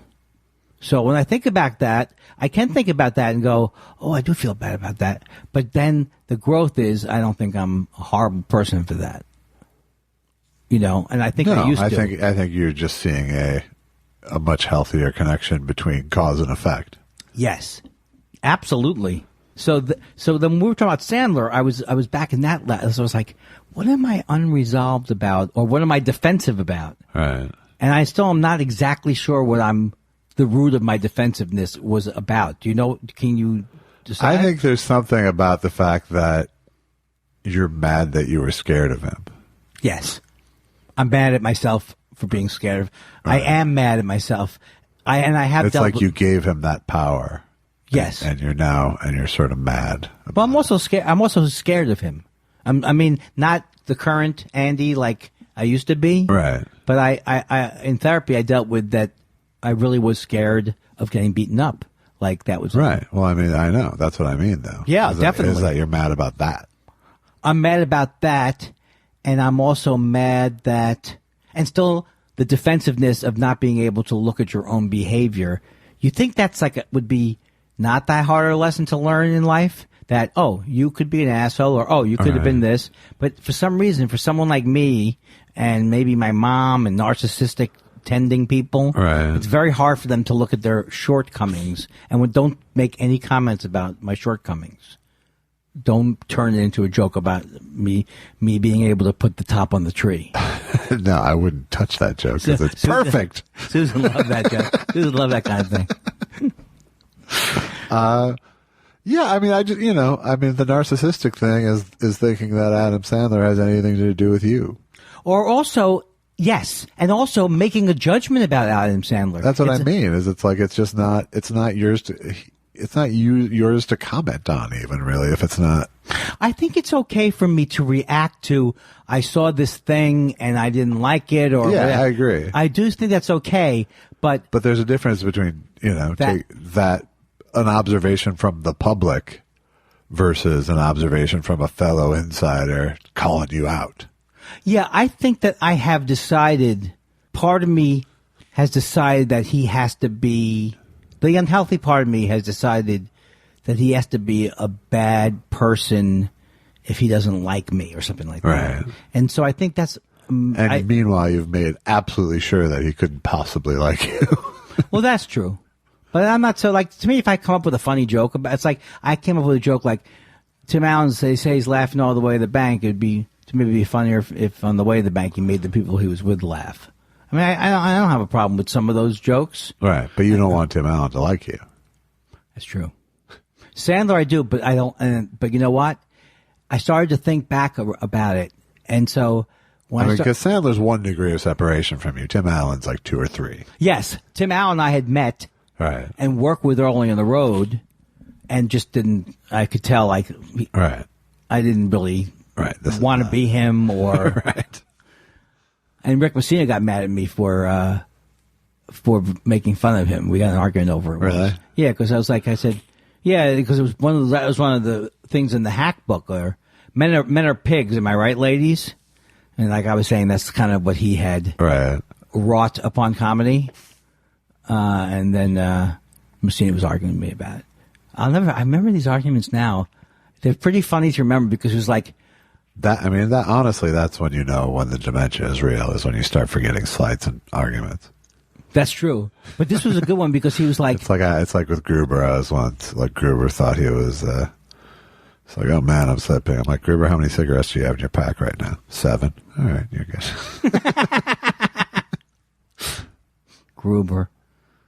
Gruber's one of them. So, but just to wrap it up, I think it's about Judd. That's what I think it's about. Right. I don't think it's about Adam. I think this is partially about Adam because I do remember having a relationship with Sandler when he first went on Saturday Night Live. So this is the interesting psychological thing about it. Right. Is that taking all the judgment out of it because it's already happened. It's an event that happened. But when I got mad at him and started talking about him on stage, I was obviously dealing with this anger that I wasn't included in these movies or whatever it was, or, I started out with Judd. Right. And so Judd chose him over you. Or even just they're successful. Yeah. And I didn't feel I was or whatever. Right. And just, or like people like David Cross, it was, because sometimes David Cross, there's nobody funnier than him, but he could be a little competitive sometimes, even though he didn't mean to be or whatever. Necessarily. So I feel it's interesting to when I did that with you last week, it was uncomfortable to go through it because I was still trying to make a case about why I have to dislike him now. Right. And I think that's just, it's wasted, and it's wasted energy. Yeah, that's undisputable. But even beyond the wasted energy, it's also not an accurate portrayal of somebody. I don't know who he is. Right. And I have and my projecting of stuff, I don't know. It's not fair. Right. Now let's talk about Judd for 4 hours. Yes. But now Judd, though, I do feel good about because I feel he's nice. I feel like he's not, I think we still have a friendship. We don't, I guess I was never afraid he was going to beat me up. Right. Yeah. Have you never had that feeling in a relationship with men? Or in anybody where you go, oh my, this could go to that level? Because that was a theme of my life. No, I've never had that. But first of all, I don't get into fights with people generally. Yeah, but I'm pretty. But you were tall. You're big. Yeah, from a physical threatened point, no. No, I don't walk through the world feeling afraid in that way. And I'm basically talking about. I don't have any relationships with people that they get to that kind of anger, because I tend to address things early. I have had a couple of relationships where, since college, I've had at least a few relationships where the person could be violent, and it did affect me being friends with them. Yeah. Have you had that? I'm not asking for specifics, obviously. I'm just trying to think. Not really. There were some guys when I was younger who were could be liabilities on a night out. Right. You could see them getting raucous or something. Yeah, you could see them picking a fight and me getting dragged in. Which you did. Because they're fucking idiots. Well, you did once, but that was a different... Yeah, they were my friends. Yeah. I guess what I'm talking about is the time period, which I would say is like 6th grade, 7th grade, 8th grade, and 9th grade. I felt almost nauseous from the fear of getting into fights, the almost getting into fights. And I didn't go to a particularly tough school. Yeah. But my brother had been to the school, and I think I told you the story in 7th grade. This kid came up and said, I don't care that your brother's here. I'll still kick your ass. I mean, I remember that slight. I remember that like it happened a second ago. In a way. I'm not that way anymore because I realize now that my fear was all based on me thinking that I was in a movie ultimately like Billy Jack. Right. Where I would have to confront my fear of getting beaten up. Right. And that's just stupid. Well, I mean, you did end up a black belt. I did. I'm very proud of that. And I don't think you could, but it's through, right. The black belt helped. And then therapy really made me think of like, wow, I really do think I'm less of a man. I mean, the old me, less of a man because I don't want to fight. Right. Have you ever thought in your mind, that you felt on your own you were going to get into, like you wanted to punch somebody? Oh, absolutely. Yeah. Really? And I've had I've gamed things out in my head before, Well, that's got to be like in junior high school or high school, right? No, I mean, that's anywhere. into adulthood. Recently, have you gamed it out? No, but I've had a couple of heated sort of things where going into like where I've had to sort of back up my attitude, knowing full well that if I'm going to be this right, if I'm going to be this stern, then I might have to, if someone would push me to my limit. Yeah. Well, you see, the way I feel now, trying to, I can't exactly describe incidents, but there's been a couple where people have just crossed the boundary with me into my personal space. I think of that with like. Not in your current situation, but neighbors. I've had that with neighbors. A running theme of like people in my apartment building. I mean, not now. Yeah. But those have been the scariest things. But I have a very Minnesotan approach to confrontation, which is, I do not run towards confrontation. That's great. That's what I've learned to be proud of. But I handle myself okay once it's happening. For the most part. Okay, I tell you something that happened to me that was a tremendous amount of growth, and it was not traumatic, and it's a short story. All right. So I was driving to therapy last week, and there was a big accident on the 405, and I didn't realize, I didn't know that there was going to be the accident because I just was kind of running where if it was no traffic, I would have made it on time, and then I'm on this horrible traffic. So I called up my therapist. I'm going to go do a phone session back home. So I'm going south on the 405, and the very first exit that you can, if you've made a mistake and gone south on the 405 and you didn't look at the map, the very first exit is Ventura Boulevard, Sepulveda Boulevard, going south. And 2 lanes go to the left, 1 lane goes to the right. So as I'm going out there, I know that it's not legal what I'm doing, but I'm trying to go around the people who are lined up to go to the right and get in one of the 2 left lanes because that's to get back home. And I hit this guy's mirror, right? So I kind of was a little shocked. He starts screaming at me, "This is my fucking mirror. You're lucky it's not." He starts, and so he's behind me. So I just felt like I needed to slow down and be calm, and I wasn't scared. I said, "I'm sorry. I'm really," because this is fucking, and he was like, "You're lucky." I said, "Sir, I would like to," he was probably 21 years old. Yeah. I said, "I want to pay for your mirror." I gave him my phone number, which he never called me. Yeah. But I was able to completely calm him down to even when he goes, I say, "Once again, I'm sorry." He goes, "That's okay." Yeah, I was like, good. Yeah. That is that's pretty cool. Yeah. Because the first thing is you have to be prepared that if someone's going to hop out of a car, I'm not staying around then. Right. I'm not, but I was really looking him in the eye to take responsibility for it. Right. And I wasn't that scared while it was happening. Good. That was the thing that I was surprised. And that just really, to me, was like, when I went to the thing, like, you're not going to get into a fight. You don't want to get into a fight. It's not going to happen. Right. So. Right, exactly. The only thing that can happen is you're going to have some bleeding something or other, or I'll defend myself, whatever. Right. But, wow, it was a good thing. That's pretty good. That's pretty good. Keeps a lot of trauma out of your head. And my therapist thought that maybe, Because John, how old is he? My therapist thought, I wonder if he was in his like dad's car or something like that, and you have to go home and explain how. Right. And his mirror was fine. I got home, and it was my right side mirror, his left side mirror. I got home, my right side mirror. I've been so lucky with this. Is hanging, so I just go and I pop it back in. Oh, really? Yeah. Okay. I've lucked out with that.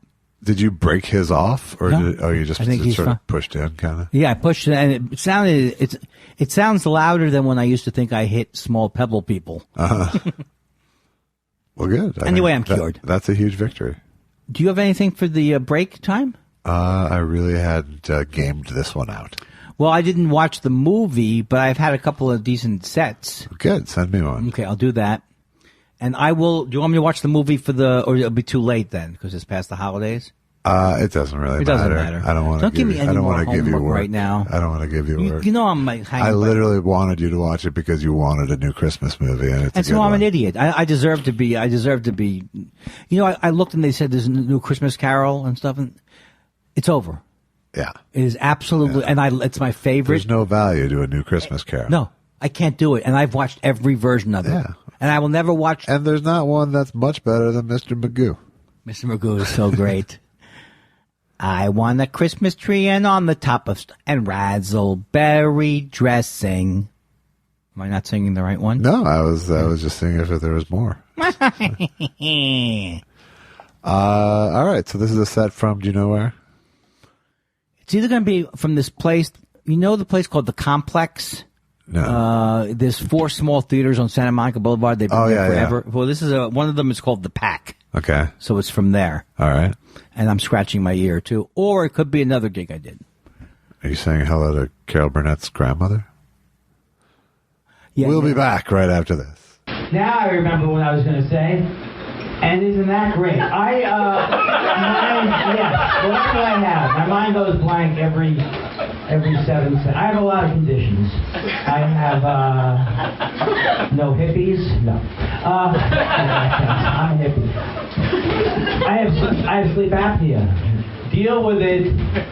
Sorry, LA. I'm coming out. Think it's easy to have sleep? Yes, it's stupid, but it's very easy. You put a stupid mask in your face and you blows oxygen in your nose. Okay, it's just the way it is. I can't make it any sexier than it is. I was stopping breathing 75 times an hour. 75 times. That's not a good amount. They said that was high. So I have a CPAP machine, but first I ordered a CPAC machine, which was the Conservative Political Action Committee. They sent me a machine. I used it for 3 days. The only thing I noticed was my breathing got racist. Because it was the Conservative Political Action Committee. And the Republicans. You know the Republicans are racist, right? Everyone's talking about it. They had one guy and he left. That's how you know. There's not a lot of black people in your party. The one guy is considering leaving. A lot of people compare Donald Trump to Hitler, mostly me. I compare Donald Trump, but you have to say, at least Hitler was a veteran, right, people? Am I right about that? Right, he served. Whether you like, regardless of what your feelings are about Hitler, as they say on cable news every 5 seconds, regardless of what your feelings are about Hitler, he served. He's a veteran. Yay or nay? Yay or nay? In fact, a lot of people feel that he fucked him up World War I. And then it may have led to his future.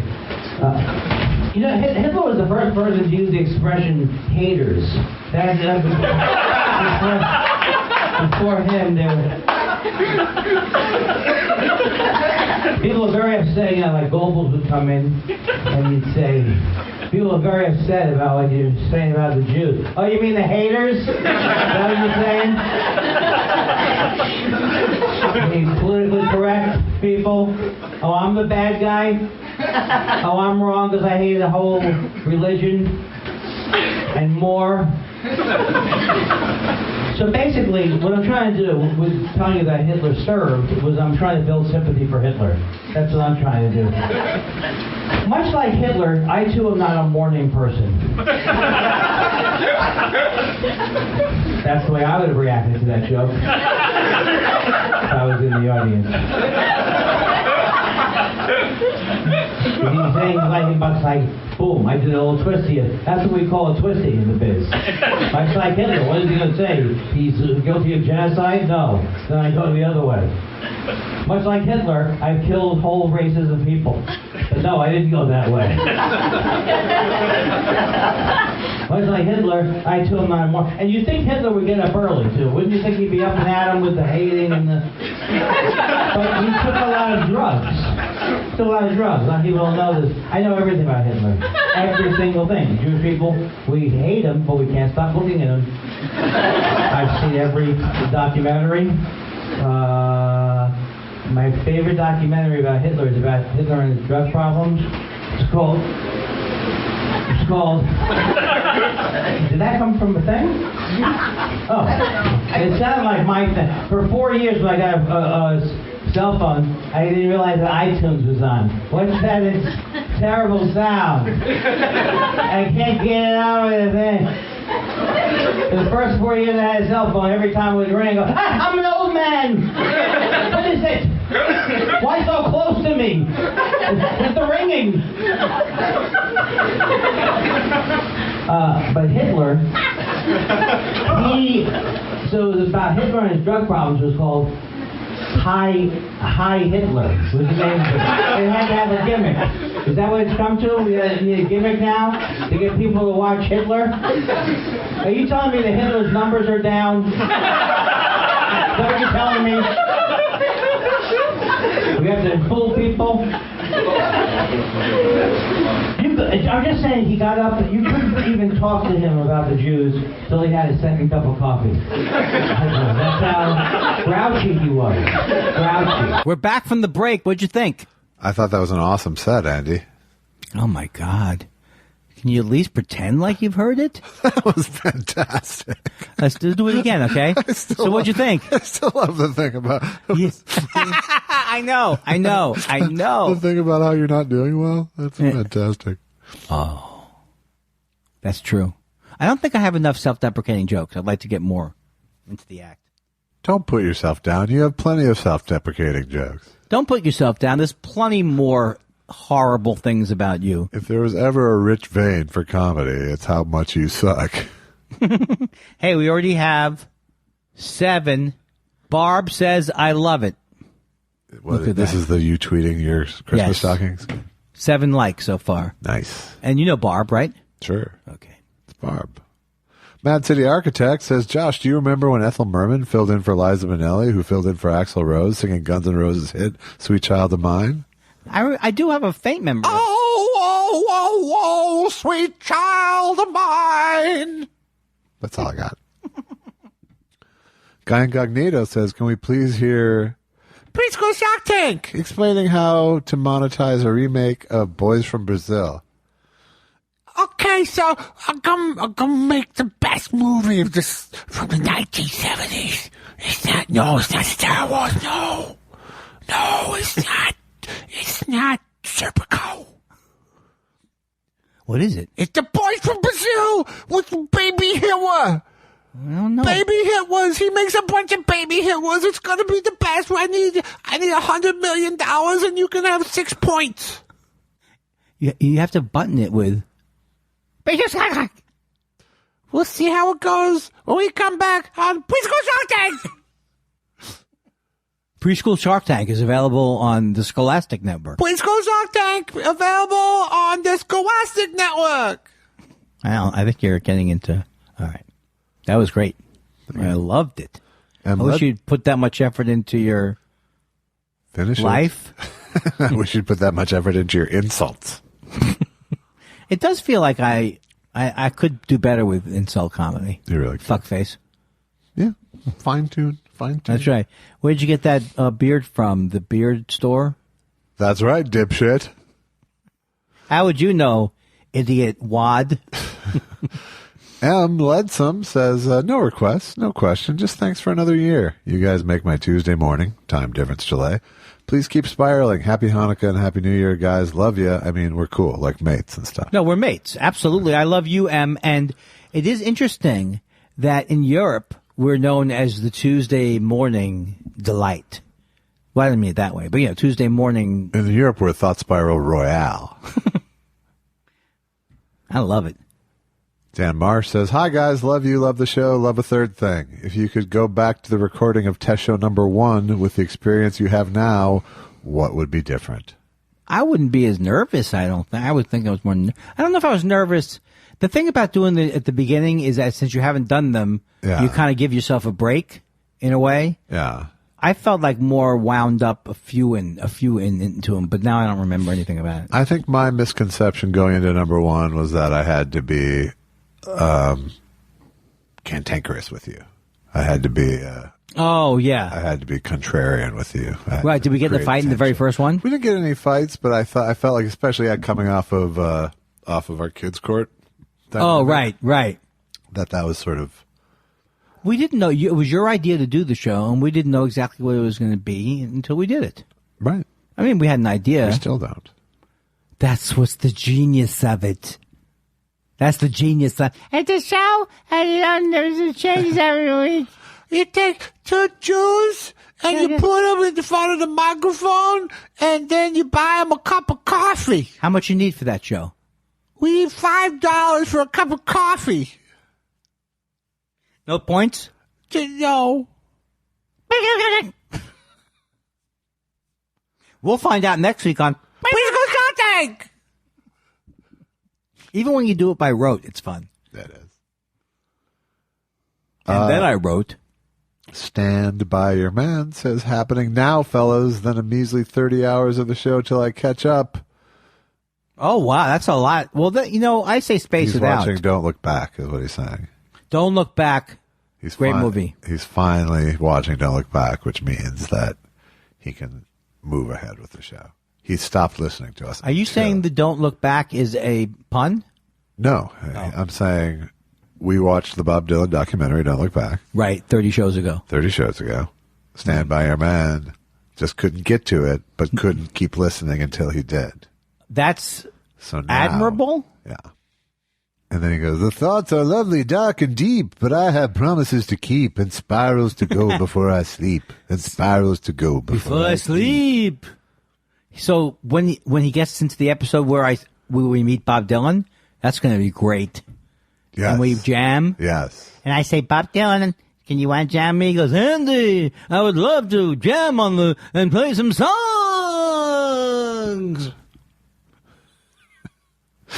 Krampus Wisecarver says, wondering if you fine gentlemen watched Michelle Wolf's new Netflix special, and if so, what your thoughts are. I thought it was brilliant and funny as hell. She's fucking fearless. I love her, and I haven't watched it, and I will watch it now upon that recommendation. It takes me it's hard to get me to watch stand-up. It's real hard to get me to watch stand-up for long. But even the Eddie Griffin thing I was giving him shit about, I only watched 10 minutes of. Ringo Blar Mall Drummer said, fellas, I rate the 5-foot Christmas tree roasting the funniest moment ever on Thought Spiral. I can't argue with that. That's pretty good. It was instant classics. Question, did you ever have to do stand-up on a Christmas? I don't think so. I've done Christmas Eve. I did a show. I turned down a gig once that was like a lot of money to go up to San Francisco, and then but Susan said but Christmas means a lot to her and to me. So yeah. I don't think I ever have. Would you do it though? Probably not. Yeah, why? I mean, if it was like a special, if it was like Radio City Music Hall or something that made it like excusable to my wife. Exactly. Where she would go, you can't say no to that. I've made Christmas episodes of Everybody Loves Raymond, and that was exciting to me. Yeah. Because I felt like... It's like you're part of the Christmas canon. Bingo. Bango. Ringo Blar also says, I heard Abbott and Costello did for Huell Hauser's family. No tape exists. I wonder how that went. That's a little too obscure. Abbott Costello doing a stand-up gig at Huell Hauser's family is just, I don't know, I can't wrap my head around But if Huell Hauser came home, what would he say? He'd say, oh my God, there's a fantastic classic comedy team here in my living room. And I'm Huell Hauser's dad. He's great.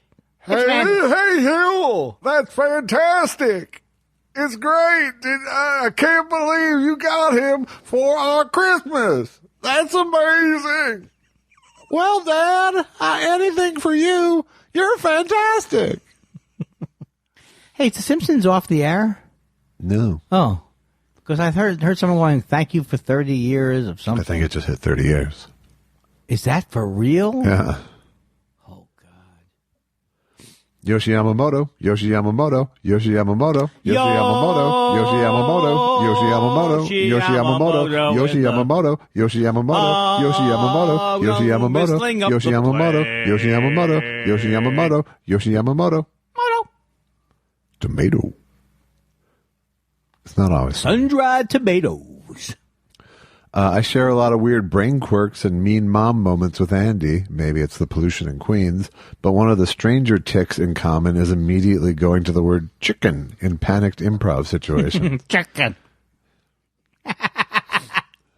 I like that idea. Chicken is a go-to word. Why don't you have some chicken?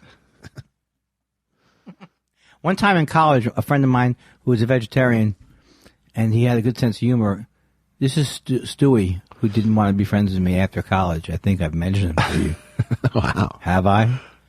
I heard he's hanging out with Adam Sandler. Oh, don't hurt me so bad. But one time he had become a vegetarian, and then we were at a gig with a band, and he goes, I said, what is it? He goes, I said, I forgot to tell you there's chicken in there. He went, chicken! And he yelled, as a joke, chicken! So I also have chicken. There was also a comedy act named Chicken, but he died. Really? Michael Roof. Head cut off? And his act went on for 2 more minutes. Look, if you're related to Chicken, I'm sorry.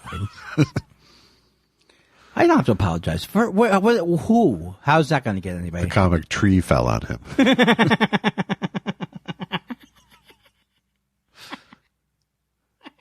That's good. That's a reference from the vault. Mark Thompson, Andy and Josh, can we have a preview of your New Year's resolutions for 2020? I need to make some money in 2020 because it rhymes so well. I like that.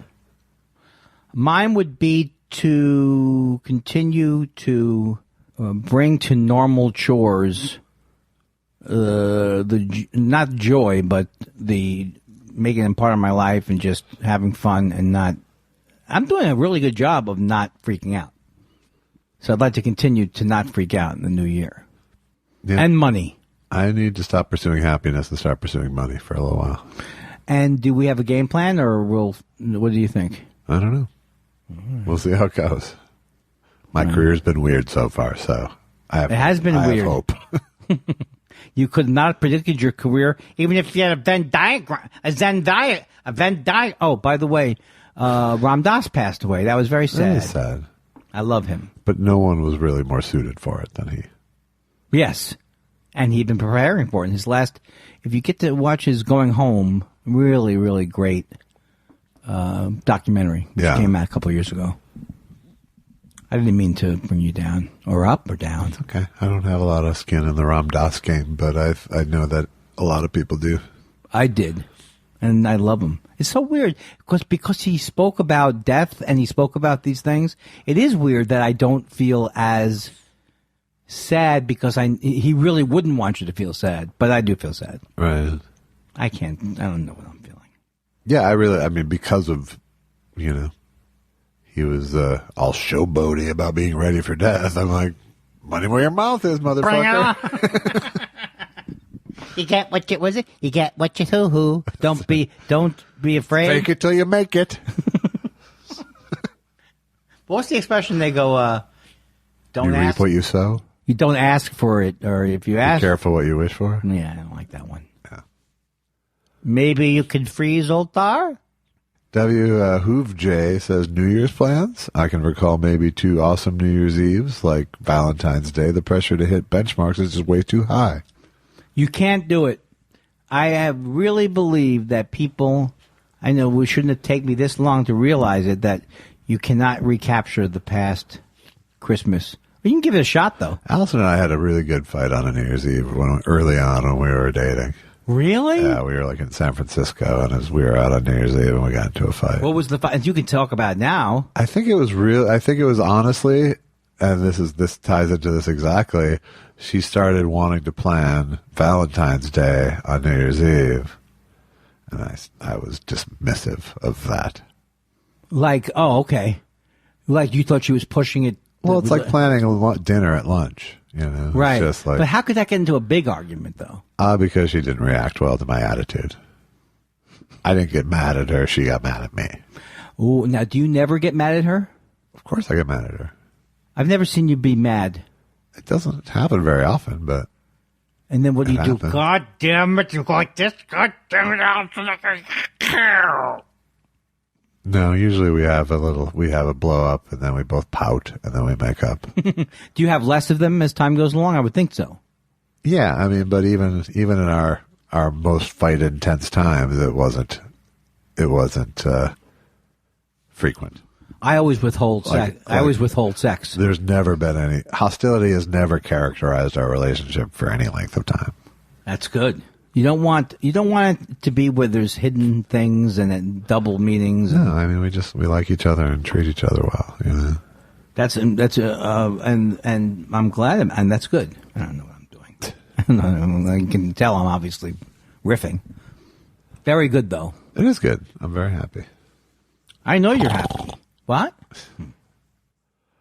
Jordy says, on a recent flight, I sat next to shower curtain ring salesman who claimed that James Mason loved soaking in the tub and singing his daughter-in-law Belinda's hit songs. Can you imagine how James Mason singing songs of the Go-Go's must have sounded? I like this. Can you hear them? They talk about it. Telling lies. Well, that's no surprise. Can you hear them? I don't know more. But we've got the beat. No, wait. We do have the beat. Bobby! No, different. Let's do that just to be annoying. I liked it. Yeah, it was fine. poignant. Thank you. GW 1972 says, Chag Sameach, Merry Christmas, and Happy 2020 to you guys. Thanks for the great chat week after week. Love you both. I love you too, and I enjoy you on Twitter, GW1972. Does that mean he was born, his name was George Washington, and he was born in 1972, right? I'm a stupid guy. I'm doing my stupid guy impression. It's the stupid guy.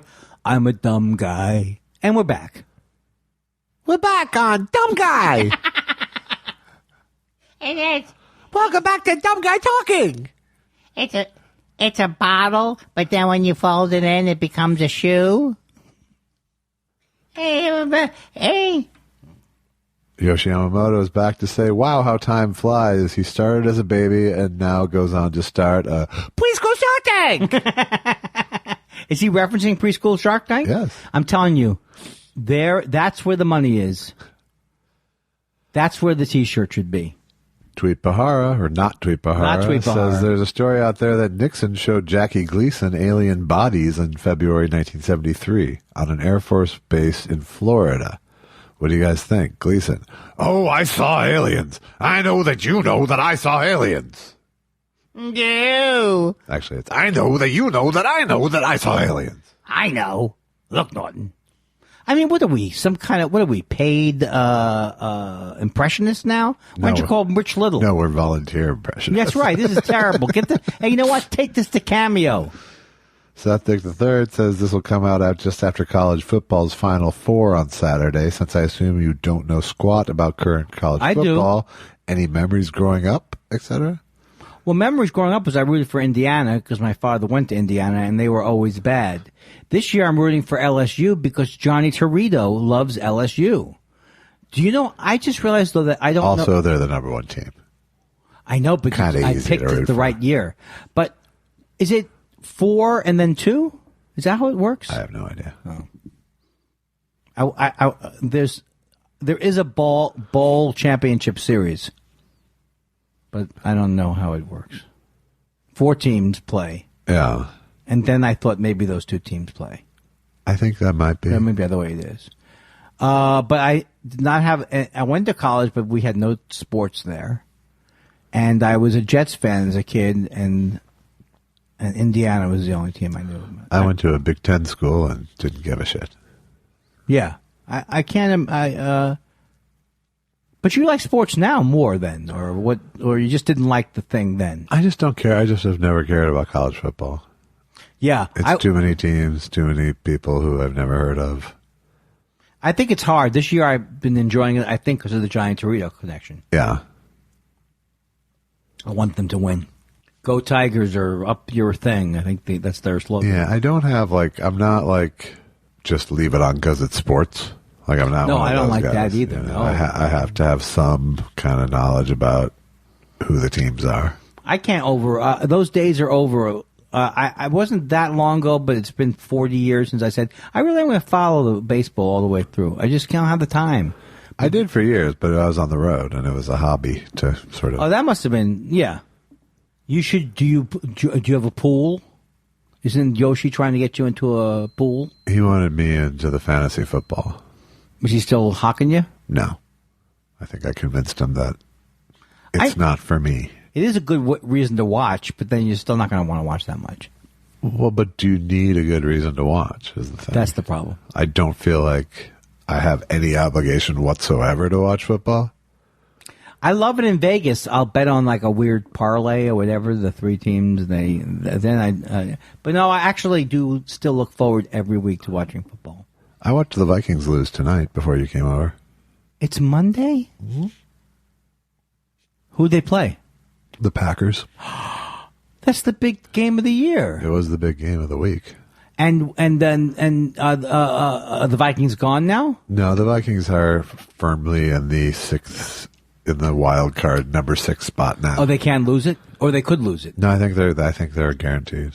I'm going to get excited definitely when the playoffs happen.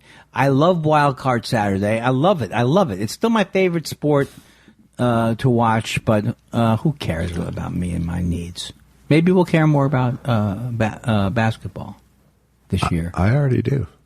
I mean, I know you already do. Maybe I'll join you. We'll get together. We'll have Cheetos. Come on in. The hardwood's fine. Greg Kelly says, I was at Chili's with my kids today after Christmas shopping, and my son swears he heard James Mason asking his server about various menu items. Should I punish him for spinning tall tales? No, I think it's good that he knows about James Mason, too. Excuse me, ma'am. I was wondering what sort of fromage was in the jalapeno poppers. Just regular cheese, big. Yeah, just cheese. Is it a French or is It's a jalapeno cheese, And what exactly is a popper? It's gonna be fried. And are these really the best fajitas this side of the Rockies? Yeah, it's just in a restaurant, sir. Yeah, we really. Do you prefer the shrimp or the carne asada fajitas? I'll go with the carne asada. We'll get you the order quicker. All right, I'm in. 3 of your finest poppers. Okay. And the carne asada fajitas for everybody. And God, Oh, also, I'm looking at these baby back ribs. Are your babies fresh? I can't wait for the cotton grapes. Heather M. says, also, please come to Portland, where every day is a made-up holiday. It would be fun to see you record a live podcast.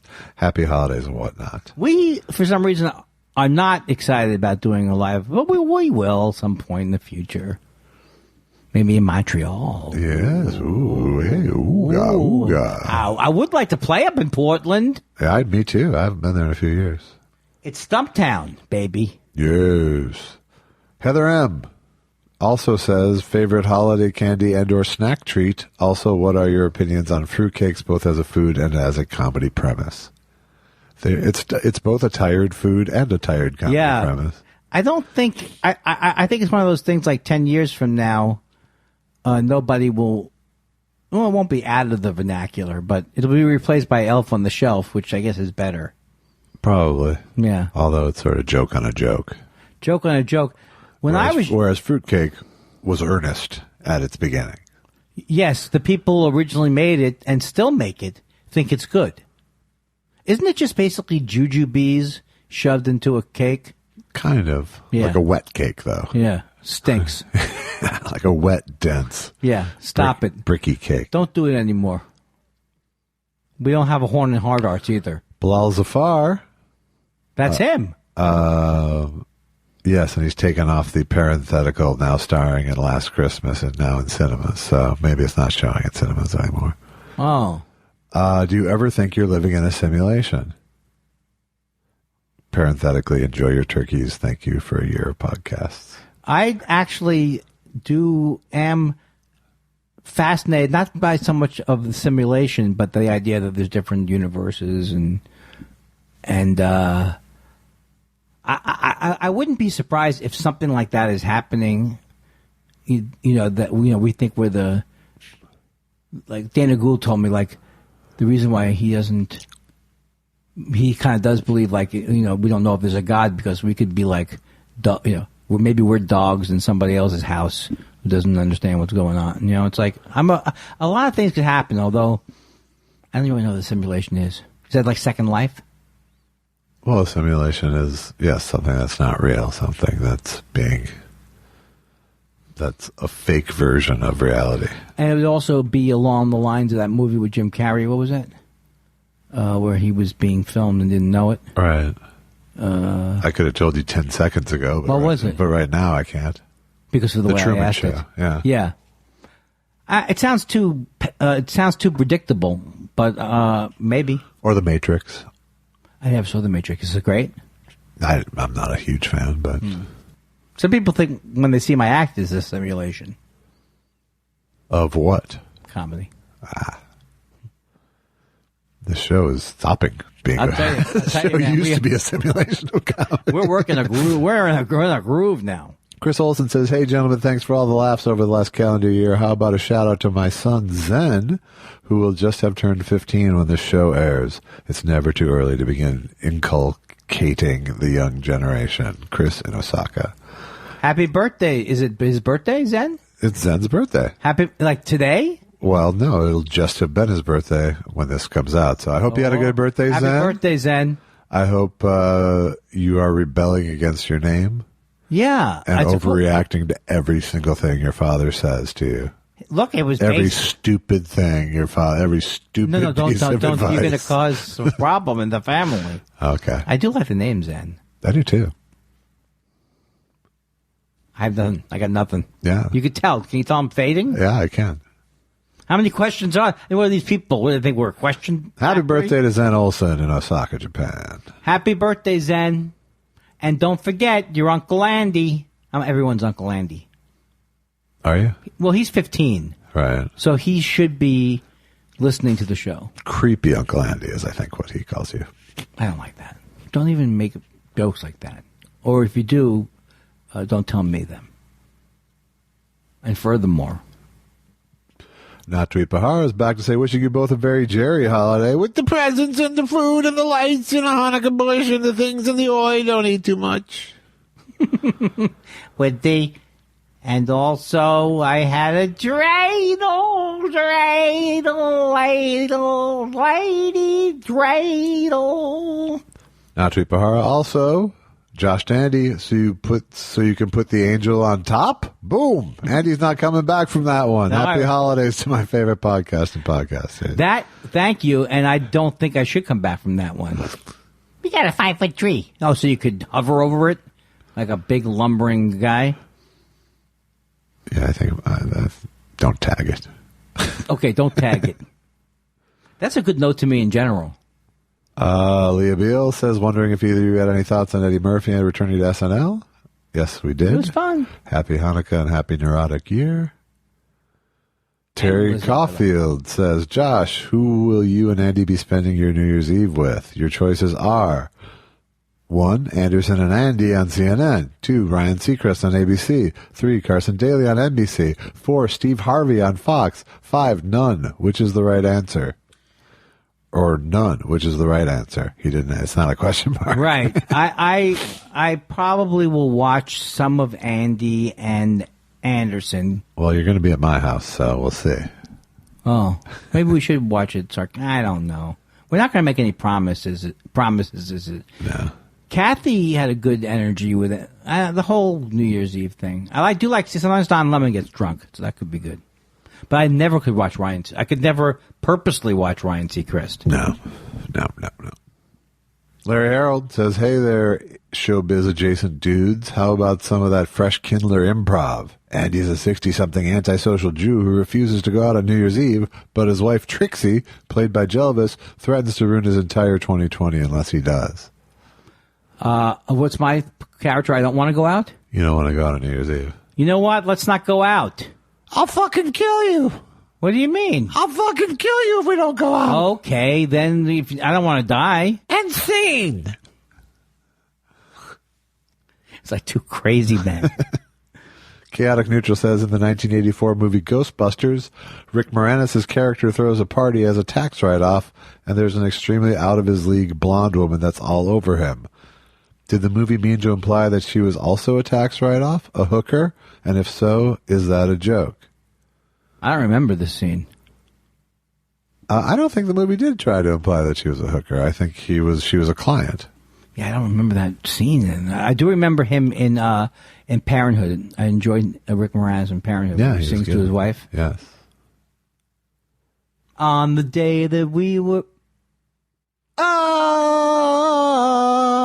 close to you. Have you spoke to Alex?